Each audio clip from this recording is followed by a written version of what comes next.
Hello, my learning community class. I am out for my walk thinking of you, thinking of everything I want to say to you when I get back to my desk. So I thought, I'm going to talk to you right now.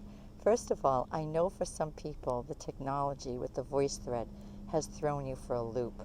And remember, our class runs from Tuesday to Monday. 3 of you are going to the site lab tomorrow on Monday to try to figure out something is not working for you. Your mic isn't working, or your video is not working, or you still are having a hard time learning how to submit on the VoiceThread. Please do that. That is part of your responsibility. I can't make that any easier for you. I wish I could. It is the price we pay for online education, but I still think it's worth it, because once you unlock the secret to that technology in your machines, if you will. My grandmother would call them machines. Your videos are working, your computer's working, your internet is working. Your life will flow a lot easier. Yesterday I watched Melissa's heartfelt reason why she is choosing the profession of social work, with advocacy and with understanding what it goes through to get people help. She spoke from the heart. I was so taken by Melissa. That takes a lot of courage. She told us a lot of personal details. So once again, as we get into this course, realize that everything you hear is private. It is personal. It would be unethical to share anything with anybody, even saying, I know a student who has this experience. No, none of that. It's an honor system for sure, but I think most people understand it's privileged information. That's why I like VoiceThread, because it can capture it and no one else can break in. It's harder to break into our videos, so I like that privacy. But watch Melissa's for inspiration. She was inspirational in her introduction. She's inspirational now. She doesn't even realize maybe how much she's helping others by her openness and honesty. But that is what we can all have. We all have our stories. And even if your purpose for choosing this profession is not as intensely backed up with credibility like Melissa's is, it doesn't have to be. You might just have a desire. You just might have always wanted to try this.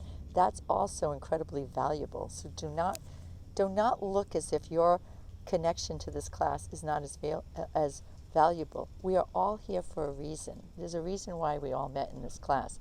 And some people are going to be leaders, and others are going to be the mentors who are going to figure this out by helping each other, and others are going to be the followers.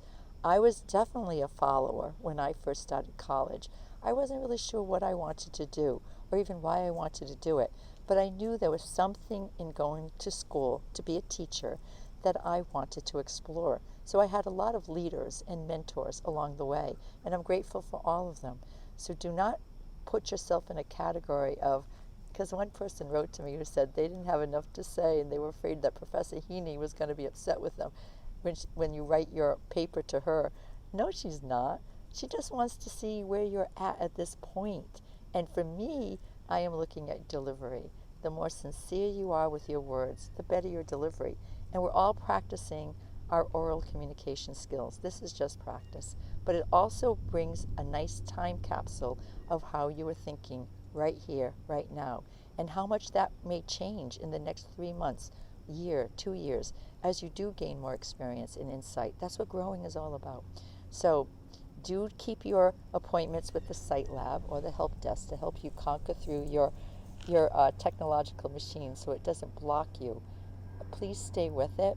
Even if you're late, I will accept it. This is a class that I'm not going to flip out whatsoever, but if you keep a good steady beat with this class, MyComm 101, you will find it to be more satisfactory.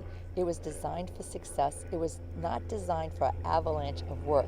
It was really designed for thought and for practice. And even when you read the chapters, you might say, well, what am I supposed to be learning? Well, hopefully you get the connection between oral communication and written communication, that is closely linked, just different modalities of expression. You appreciate the origins of communication and why we even study it as a discipline, and then you practice. When we start talking about ethics, you're going to be talking about ethics in our chapter, 3, I think it is, and you will also have ethics later on in Professor Heaney's class, and you will see some of the comparisons. So I'm glad you're here. Please hang in there with the technology. Don't give up. This is a good cohort to go through these 2 classes with. Everything is temporary. It'll be December 17th before you know it. But your body of work will stand, and no one will be able to take that away from you. Anyway, I was just thinking that on my walk, and I said, I better tell them that right now. I wish we were in class together. I always wish we were in class together. We are not, but that will be temporary too. I wear my mask everywhere I go. I'm about to get my 3rd vaccine because I'm 65 and older with underlying conditions. Every underlying conditions. But the most important thing is that I'm here for you, but the students are here for you. Your team is here for you. That's the other students. Okay, have a wonderful week. And our class will start up again on Tuesday, so open up that folder to see what's there for you then. Thank you all for hanging in there, and thank you all for trying. I know you are. I get your emails. I get it. You're in it. You haven't forgotten about it, and I will hang in there with you. But once you get a handle on the technology, you will just feel like, that's good. That's out of the way. Now I can really focus on the course.